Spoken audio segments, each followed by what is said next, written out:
Target naman ng mababang kapulungan ng Kongreso na pagtibayin ngayong gabi ang panukalang pambansang budget sa susunod na taon.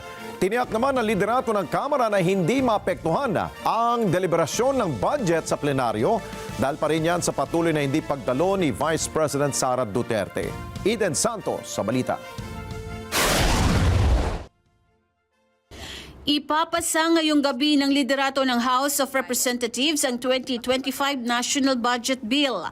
Yan ay matapos na sertipikahang urgent bill ni Pangulong Ferdinand Marcos Jr. at hilingin sa Kamara at Senado ang agarang pagpasa ng budget para sa susunod na taon. Sa press briefing sa Malacanang pagkatapos ang LEDAC meeting na pinangunahan ni Pangulong Marcos, sinabi ni House Speaker Martin Romualdez na natanggap nila kahapon ang liham ng Certification of Urgency ng House Bill 10800 o Fiscal Budget of 2025 ng administrasyon. Isa sa prioridad ng LEDAC ang 2025 National Budget Bill.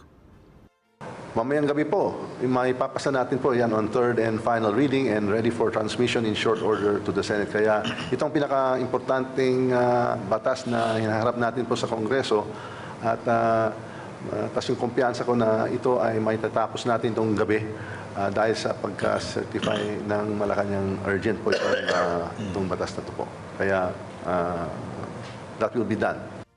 Kinumpirma naman ni Senate President Francis Chis Escudero na hinihintay na lang nila ang approved version ng General Appropriations Bill o GAB mula sa Kamara.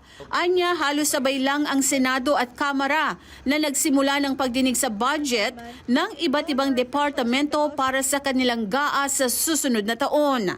Giit ni Escudero, pumasok sa G2G agreement ang Senado sa Philippine International Convention Center o PICC para sa 5/4 na pagdarausan ng mga pagdinig nang hindi naapektuhan ang proseso ng budget.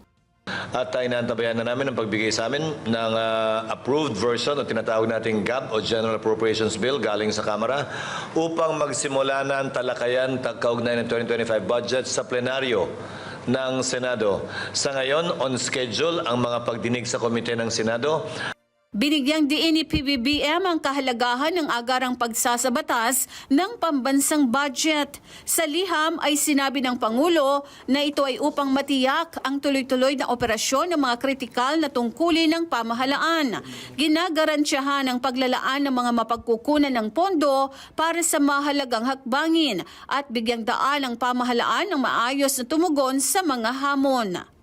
Opo, yun po talaga ang hangarin na po natin, hindi lang para sa Pangulo sa Administrasyon pero sa taong bayan na meron tayong isang national budget for progress, prosperity and development para sa buong sambayan Pilipinas. At minaasahan namin na ito'y maaprubahan ng may sapat na panahon para ito'y mabasa at ma-review ng Pangulo kaugnay ng mga line item veto na maaari niyang gawin sa panukalang budget upang maging ganap na batas ito bago matapos ang taon. Tiniyak naman ni Romualdez na hindi maaapektuhan ang deliberasyon ng budget sa plenaryo sa patuloy na pangiisnab ni Vice President Sara Duterte. Sinabi ni Romualdez na nais nilang makita ang Vice Presidente ngunit pinili niyang lumiban. Pero kahit wala umano si Duterte ay ipapasa ng Kamara ang 2025 national budget. Well, we'd like to very much see the Vice President, but she is elected to absent herself, and she has sent us letters explaining why. But of course, we would most appreciate her presence.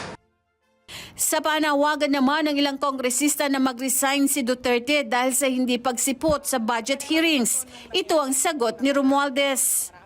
Well, lahat ng mga congressman may ideas, meron silang opinion. But before tonight's end, we will come to a resolution, and that will be the act of the plenary. So instead of listening to individual opinions or comments, as you know, in Congress, we act in a consensus, as a consensus body, and as a collegiate body. Eden Santos para sa Mata ng Agila. Matatag, matapang, matapat. Maraming salamat sa inyo pong pagsubaybay sa Mata ng Agila Primetime.